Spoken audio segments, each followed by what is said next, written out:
Halo pemirsa, kembali lagi di Wanyu Sore Akhir Pekan. Hari ini, Wanyu Sore Akhir Pekan akan merangkum informasi mengenai Prabowo Subianto bersyukur bisa menangani bencana banjir Sumatera tanpa bantuan pihak luar negeri.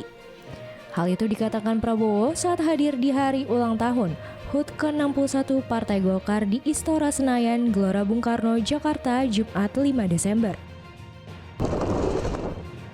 Berita selanjutnya, Bupati Aceh Selatan Mirwan menjadi sorotan setelah dikabarkan berada di Tanah Suci untuk menunaikan ibadah umroh di tengah kondisi wilayahnya yang sedang dilanda banjir dan longsor. Pemirsa, inilah Wanyu Sore Akhir Pekan selengkapnya.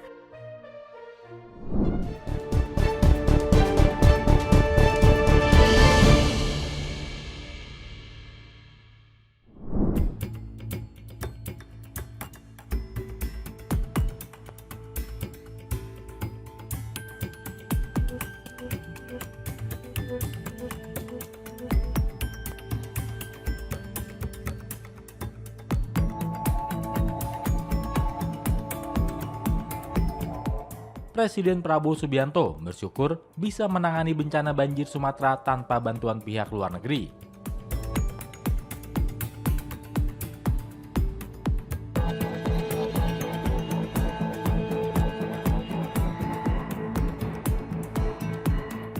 Hal itu dikatakan Prabowo saat hadir di hari ulang tahun atau HUT ke-61 Partai Golkar di Istora Senayan, Gelora Bung Karno, Jakarta, Jumat 5 Desember 2025.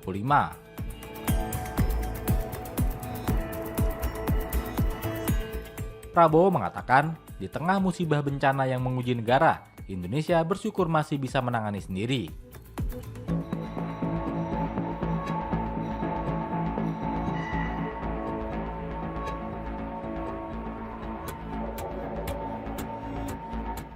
Dia menjelaskan soal upaya keras pemerintah mengatasi situasi pasca bencana air bah di Aceh, Sumatera Utara, dan Sumatera Barat tersebut.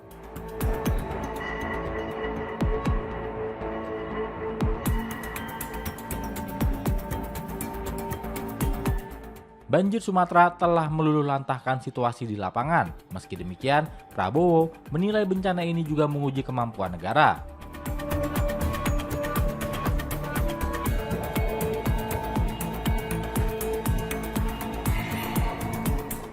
Menteri Luar Negeri Sugiono menyatakan Indonesia belum membuka pintu bagi negara asing yang hendak membantu penanganan bencana banjir di Sumatera. Sugiono mengatakan Indonesia baru akan meminta bantuan kepada negara asing jika dirasa perlu.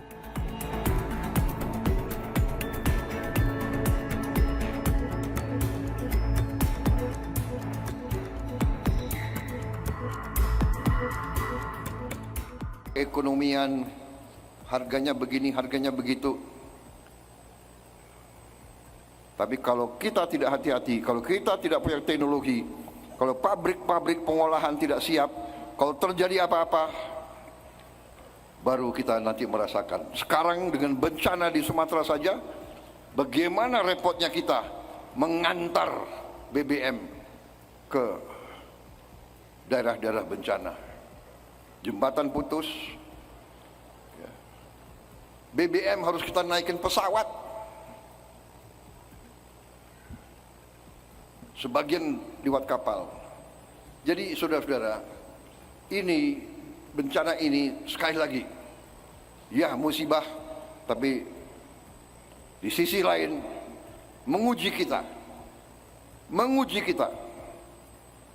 dan alhamdulillah kita kuat. Kita mengatasi masalah dengan kita sendiri.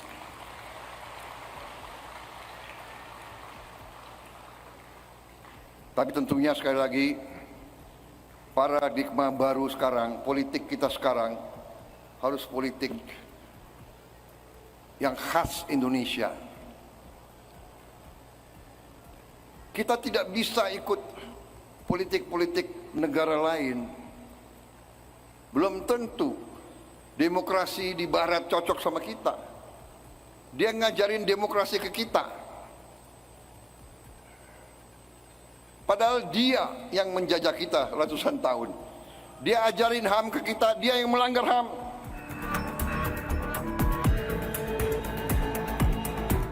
Badan Nasional Penanggulangan Bencana atau BNPB melaporkan jumlah korban meninggal akibat banjir dan longsor telah mencapai 867 jiwa.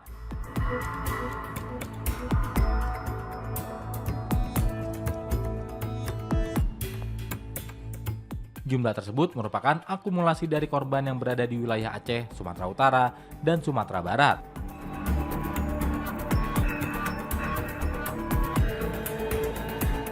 Selain itu, 521 orang masih hilang dan lebih dari 4.200 orang mengalami cedera.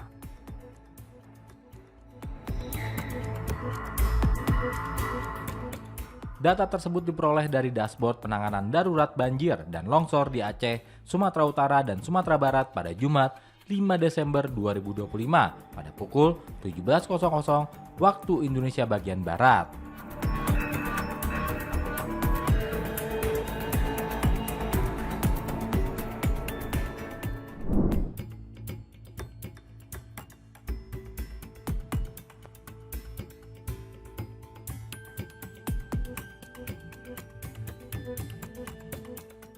Menteri Keuangan Purbaya Yudi Sadewa memastikan bahwa pemerintah telah menyiapkan anggaran untuk penanganan bencana banjir bandang dan tanah longsor yang melanda sejumlah wilayah di Sumatera dan sekitarnya.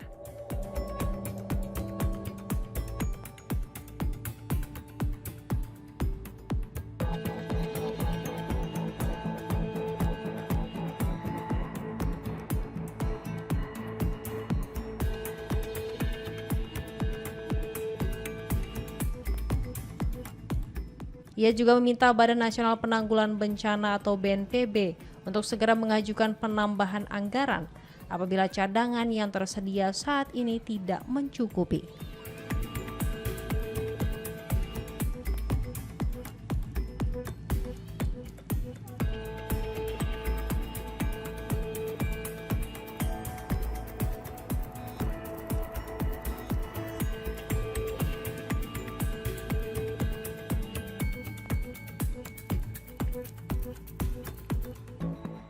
Bencana banjir dan tanah longsor yang terjadi di Sumatera Utara, Sumatera Barat, dan Aceh tidak hanya menimbulkan korban jiwa, tetapi juga menyebabkan kerusakan infrastruktur, serta membuat ratusan ribu warga kehilangan tempat tinggal.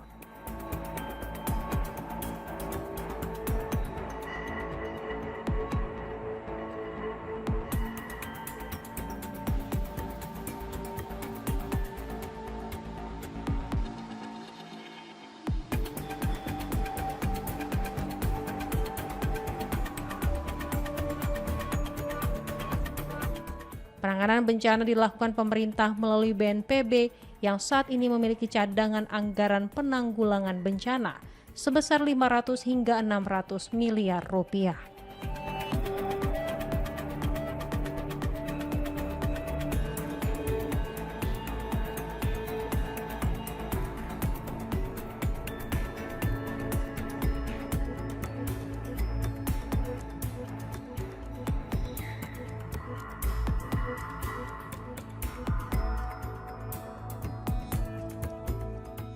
Saat meninjau rumah susun pegawai Kemenq di Renon, Denpasar, Bali, Jumat pagi 5 Desember, Menteri Keuangan Purbaya Yudi Sadewa menyampaikan bahwa hingga kini BNPB belum mengajukan penambahan anggaran.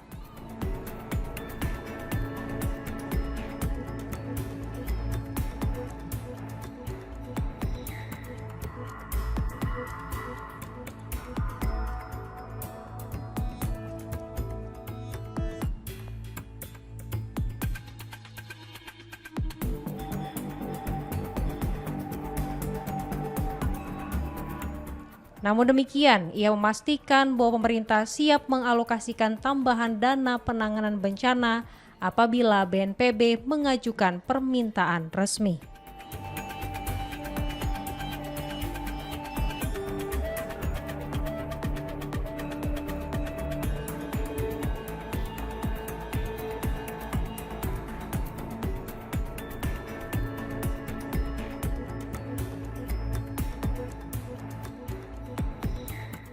Dari Kemenq nggak ada, tapi kan ada anggaran dari BNPB kan. Kita tunggu permintaan dari BNPB, kalau nggak salah dari bentuk satgas khusus untuk sana. Nanti kita lihat seperti apa anggaran, tapi sudah disediakan dananya. Artinya sudah diajukan sampai saat ini? Belum, kan mereka masih itu mungkin, tapi yang bisa mereka sudah bisa pakai langsung 500-600 miliar yang ada di anggaran mereka, anggaran bencana di BNPB. Nanti kalau kurang ya kan masih diajukan lagi kan, bukan diajukan, dihitung, dananya udah siap.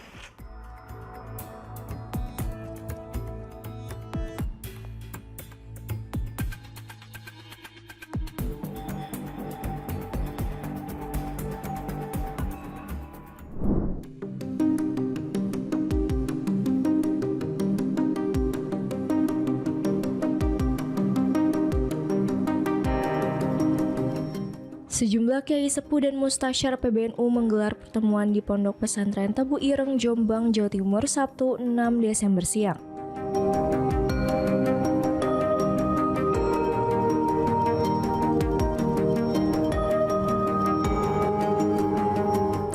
Secara bergantian, para kiai sepuh yang diundang menghadiri pertemuan di Pondok Pesantren Tebu Ireng berdatangan.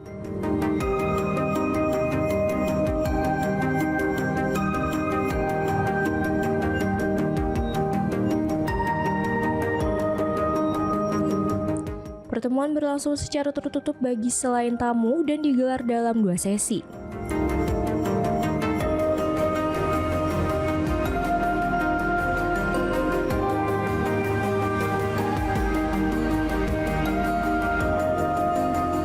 Sesi pertama menghadirkan Rais Am atau Syuriah PBNU bersama para kiai sepuh.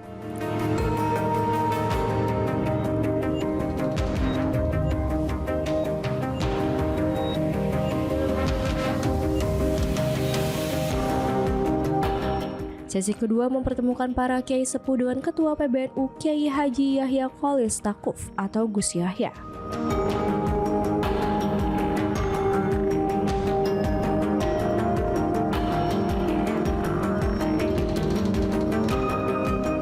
Gus Yahya yang didampingi Khatib Am Kiai Haji Said Asrori, Bendahara Sumantri Suwarno, dan Sekjen Amin Said Husni mengatakan ia siap sepenuhnya menjawab berbagai pertanyaan dan klarifikasi dari para kiai.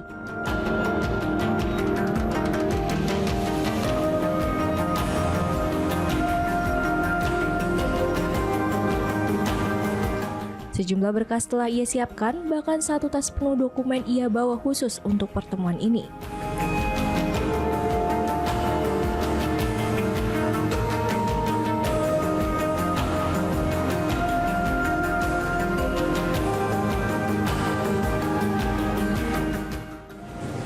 Para bini sepuh, kiai sepuh memanggil saya datang. Apapun yang nanti diminta, saya siap. Apapun yang ditanyakan, saya siap jawab. Saya datang bersama teman-teman dari PBNU dengan semua penjelasan, semua dokumen, semua ada 1 tas penuh yang apabila diminta untuk ditunjukkan akan ditunjukkan. Mudah-mudahan ini bisa menjadi awal dari jalan penyelesaian. Tapi sampai jam ini Rais Am belum rawuh, gimana Pak Yai? Ya, monggo. Kalau tidak datang nanti? Ya monggo. Monggo terserah para bini sepuh. Ya. Usai pertemuan, Rais Syuriah PBNU Muhammad Nuh menyampaikan apresiasi atas digelarnya pertemuan.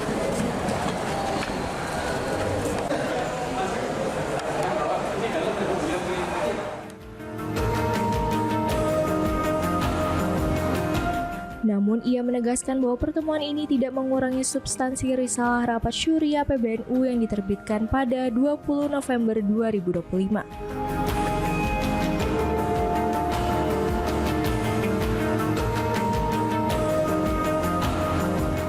Ia menyebut keputusan Rais Am tidak akan dicabut karena risalah tersebut berisi sanksi organisasi.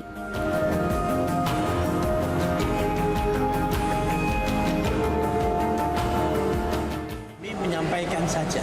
Menyampaikan soal apa yang sedang, mengapa Syuriah mengambil keputusan itu. Itu yang sudah kita sampaikan, ya. Dan tentu setelah ada tanya jawab untuk kejelasan, nanti beliau. Tidak ada arahan sama sekali dari. Oh belum, karena mendengarkan dulu yang video yang sekarang ini.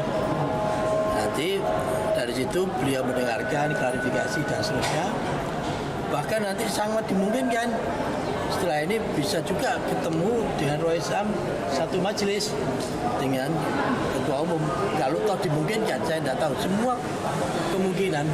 Pak Noh, Itu harus apakah diambil. ada kemungkinan nanti keputusannya itu agar Roy Sam mencabut keputusannya? Oh, tidak ada, belum ada.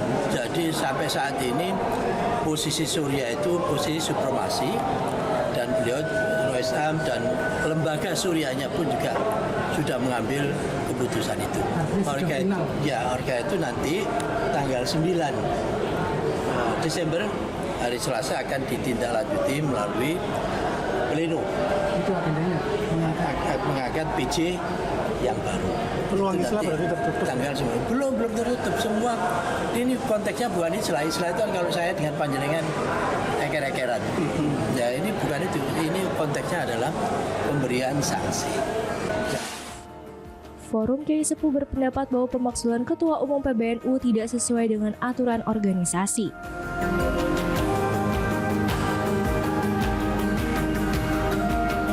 Namun, forum juga mencatat adanya dugaan pelanggaran atau kekeliruan serius dalam pengambilan keputusan Ketua PBNU yang perlu diklarifikasi melalui mekanisme organisasi. Forum merekomendasikan pleno 9 Desember 2025 yang rencananya menetapkan penjabat Ketua Umum PBNU tidak dilaksanakan sebelum seluruh prosedur organisasi diselesaikan.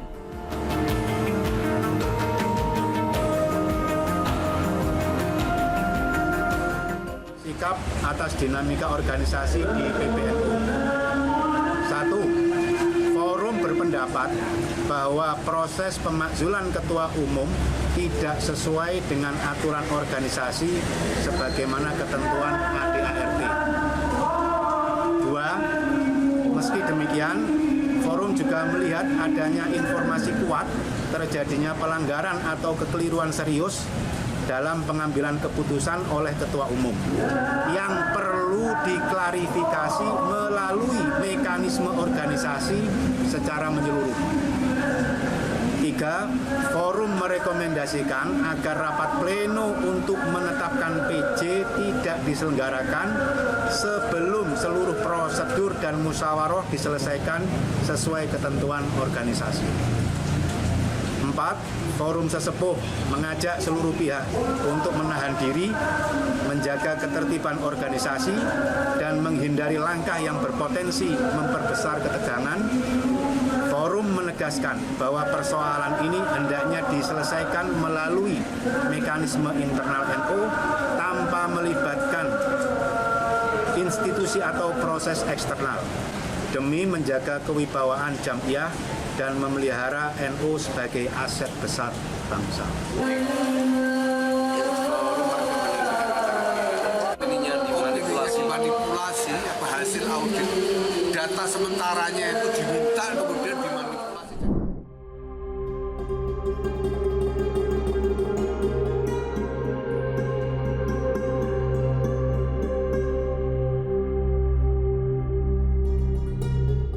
Ketua Umum Partai Golkar Bahlil Lahadalia mengusulkan pembentukan koalisi permanen untuk menjaga stabilitas politik di bawah kepemimpinan Presiden Prabowo Subianto.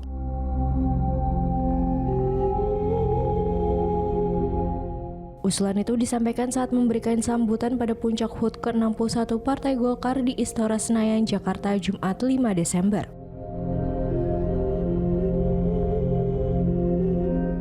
Menurut Bahlil, pemerintahan yang kuat membutuhkan dukungan politik yang solid.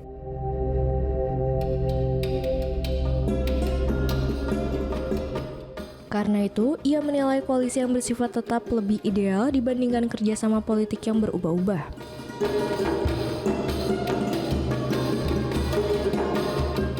Bahlil mengatakan sebagai koalisi senang dan menderita bersama, karena politik tidak selalu untung terus.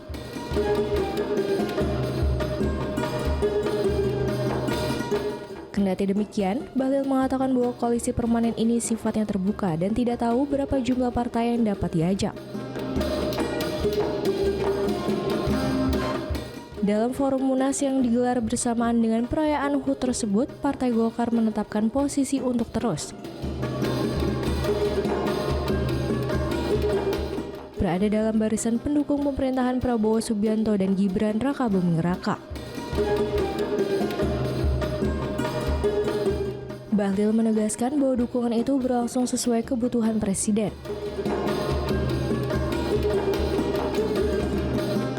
Menteri Energi dan Sumber Daya Mineral (SDM) itu mengatakan Golkar merasa nyaman menjadi bagian dari pemerintahan.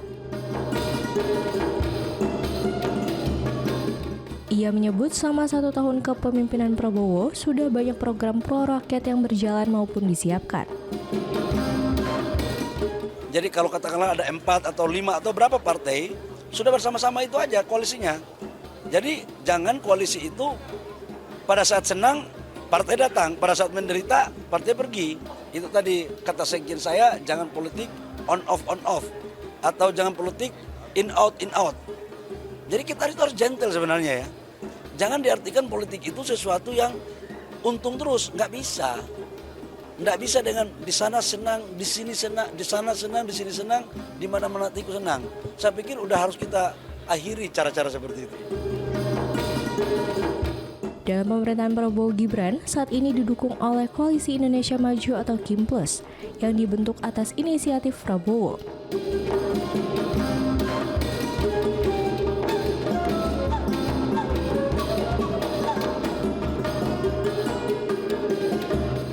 Dengan tujuan menggabungkan partai-partai yang sebelumnya saling bertarung dalam Pilpres 2024.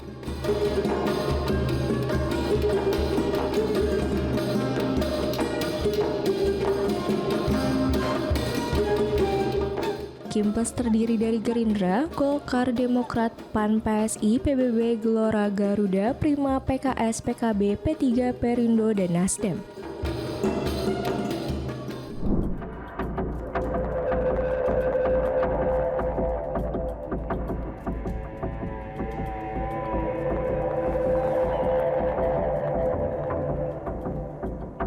Bupati Aceh Selatan Mirwan menjadi sorotan setelah dikabarkan berada di Tanah Suci untuk menunaikan ibadah umroh.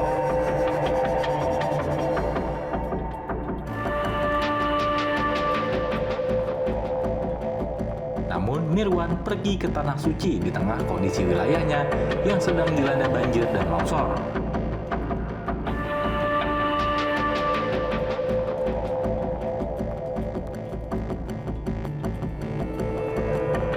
Kepergian Mirwan ke luar negeri viral di media sosial karena dianggap tidak sejalan dengan situasi darurat yang sedang berlangsung.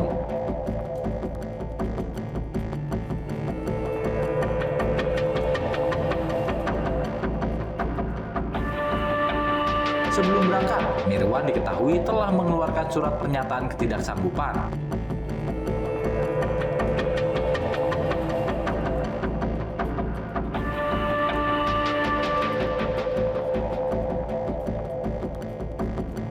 Dalam penanganan tanggap darurat banjir dan longsor yang diterbitkan pada 27 November 2025.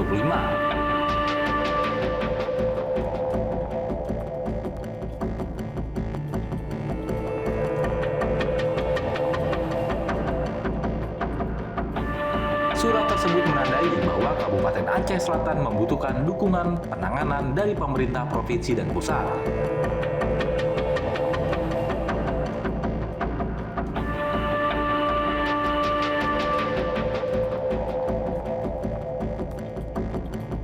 Mirwan membantah dirinya tidak peduli terhadap kondisi warganya.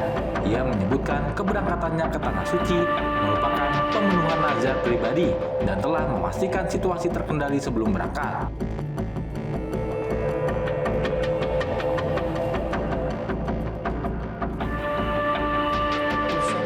Kepergian Mirwan tidak hanya menjadi perhatian publik, tetapi juga pemerintah pusat. Ada yang menjadi urusan pusat mutlak, seperti pertama kemudian justisi fiskal moneter. Menteri Dalam Negeri atau Mendagri Tito Karnavian disebut telah menghubungi langsung Mirwan. Jadi kita tidak menerapkan asas desentralisasi, desentralisasi bagian.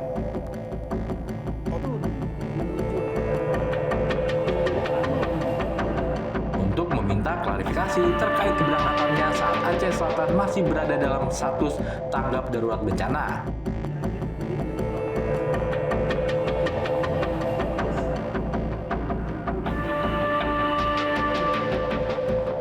Hal itu dikatakan oleh Kepala Pusat Penerangan atau Kapuspen Kemendagri, Beni Irwan, dalam keterangannya Sabtu 6 Desember 2025.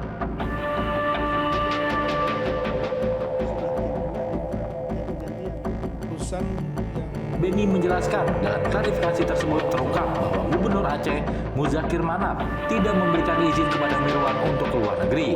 Seperti pertahanan, keamanan, kemudian justisi fiskal. Mirwan juga tidak mengantongi izin dari Mendagri. Sama-sama. Jadi kita tidak menerapkan azas desentralisasi. Permohonan Mirwan ditolak karena Aceh sedang berada dalam status tanggap darurat bencana hidrometeorologi termasuk Aceh Selatan.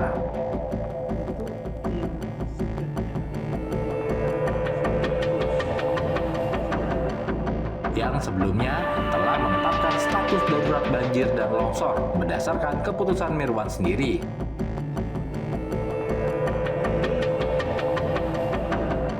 Kemendagri telah menugaskan tim dari Inspektorat Jenderal atau Itjen untuk melakukan pemeriksaan terhadap Mirwan setibanya kembali di tanah air.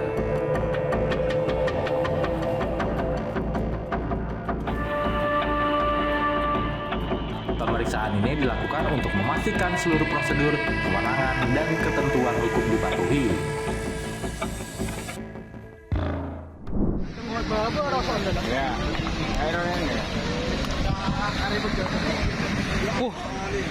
Akbar, banjirnya gede.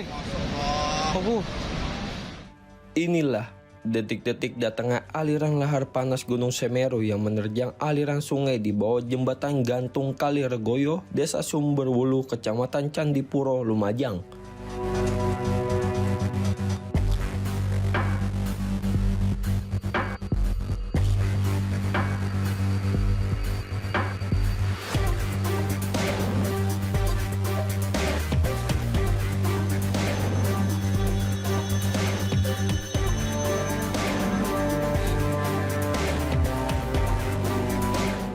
Aliran lahar panas berwarna coklat kehitaman ini terus membesar dan menghanyutkan berbagai material vulkanik berupa lumpur panas serta batu berukuran besar.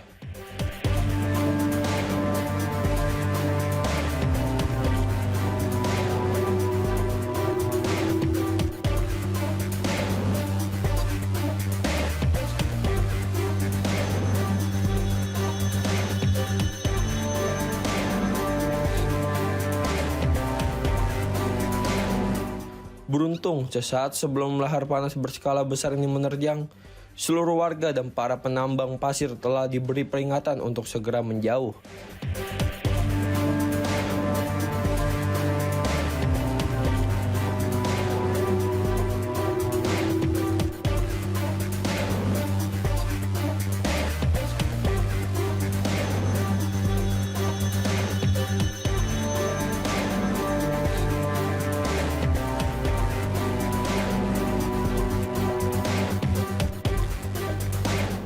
Dari aliran sungai sehingga tidak menimbulkan korban jiwa.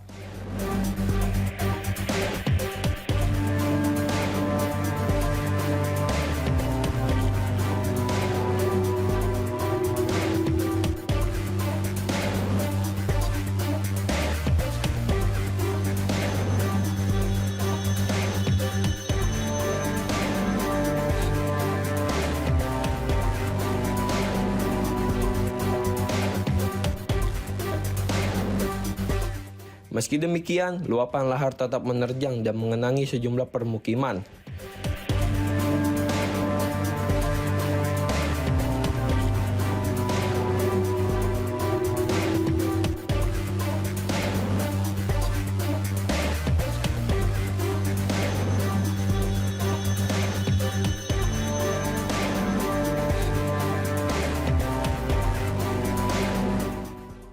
Saat ini amak sampai 40 cukup besar dan letusan sekunder sudah kelihatan cukup besar sekali. Jadi dari AMA 15 tadi udah saya infokan kepada penambang yang ada di bawah. Kalau yang di atas kami pandu sendiri, sudetan. Jadi insya Allah untuk penambang-penambang sudah tahu ketika ada AMA yang besar ini. Ya, sejauh ini dampak yang ditimbulkan akibat lahar panas kali ini? Dampak dari lahar panas ini sedimen terus naik. Sehingga sumber langsap, sumber kajar ini melimpah semuanya karena sedimen terus dari atas itu sangat besar sekali, sangat banyak.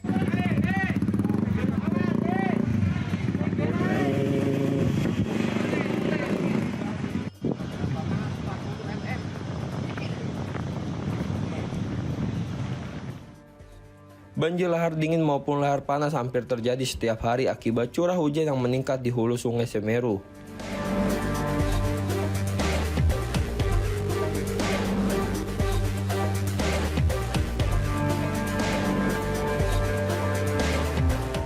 Untuk itu, masyarakat diimbau agar semakin meningkatkan kewaspadaan, mematuhi seluruh rekomendasi yang dikeluarkan, serta mengikuti arahan petugas di lapangan demi mengurangi resiko bencana, mengingat saat ini Gunung Semeru masih berstatus siaga atau level 3.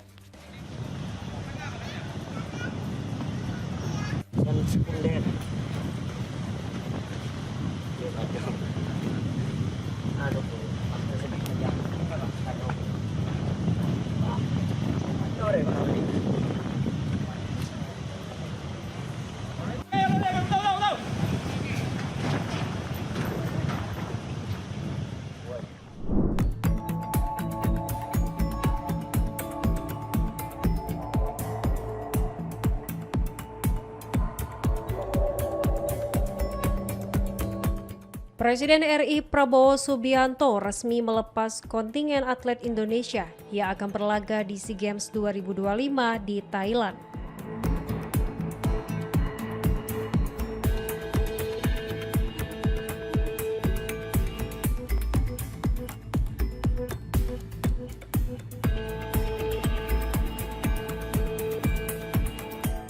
Acara pelepasan digelar di Istana Negara Jakarta pada Jumat 5 Desember 2025.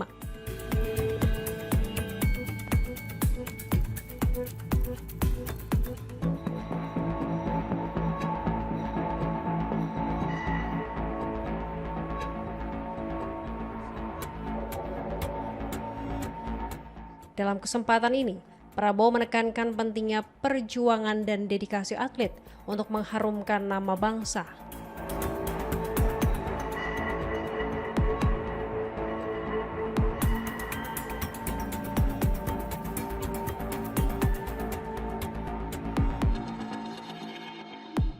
Selain memberikan semangat, Prabowo juga memastikan pemerintah telah menyiapkan bonus bagi para atlet berprestasi.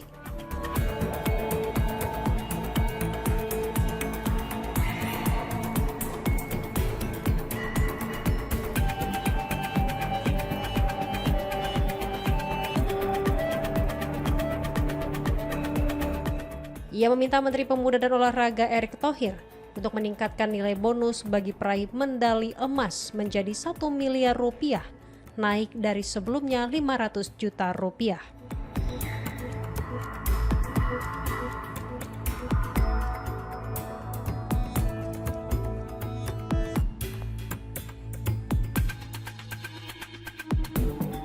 Hal ini menjadi bentuk apresiasi pemerintah terhadap usaha dan prestasi atlet yang berjuang di level regional.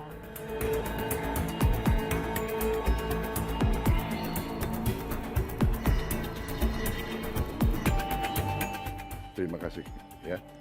Jadi putra-putra kita, putri-putri kita yang membela kehormatan dan nama baik bangsa kita selalu akan menghargai. Terima kasih. Untuk itu, bertandinglah dengan sepenuh hati, konsentrasi, keberanian, percaya diri, ya. Jaga disiplin, selalu rendah hati. Berbuat yang terbaik. kekuatan kadang-kadang kalau kekuatan dari dalam, kekuatan itu bisa melebihi perkiraan manusia. Kalian harus gali kekuatan dari dalammu.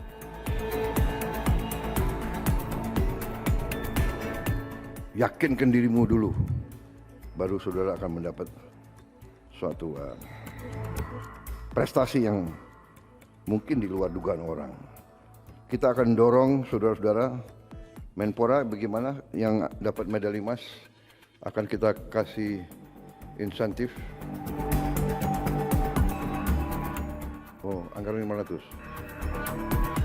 Ya, bisa dinaikkan jadi 1 miliar gitu, bisa.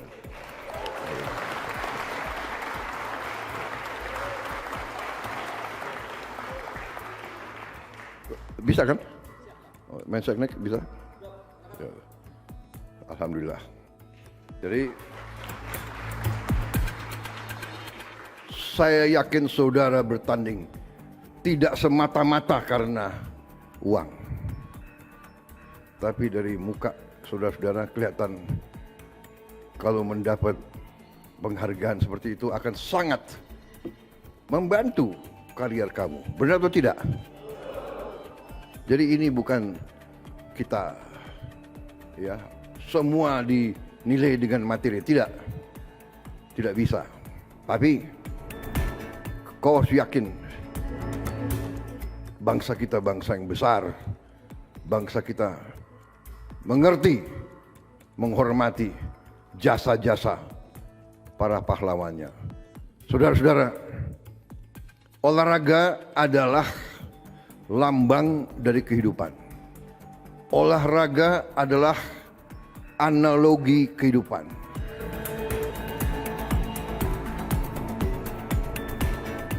SEA Games 2025 akan digelar di Thailand pada 9 hingga 20 Desember 2025.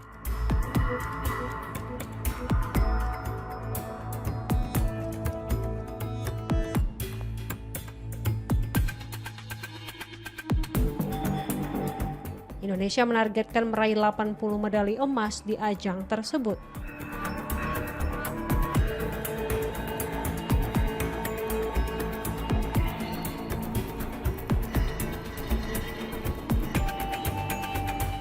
Untuk itu, kontingen Indonesia mengirimkan 996 atlet yang akan bertanding di berbagai cabang olahraga, menjadikannya salah satu delegasi terbesar sepanjang sejarah keikutsertaan Indonesia di SEA Games.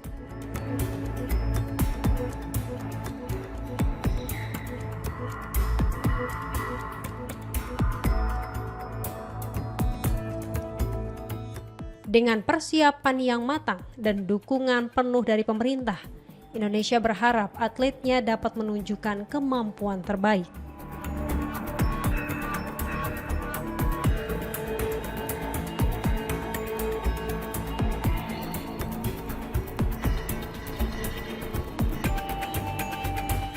Pelepasan ini diharapkan tidak hanya menjadi ajang kompetisi, tetapi juga momentum kebangkitan olahraga nasional, meningkatkan semangat dan prestasi atlet Indonesia di kancah regional.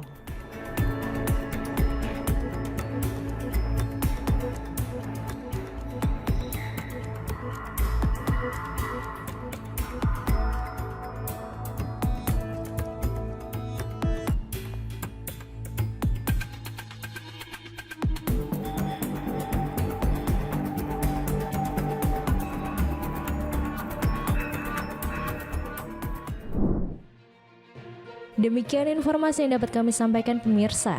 Terima kasih telah bergabung bersama kami. Sampai jumpa di One News Sore akhir pekan berikutnya, setiap pukul 6:30 malam hanya di kanal YouTube TV One News.com.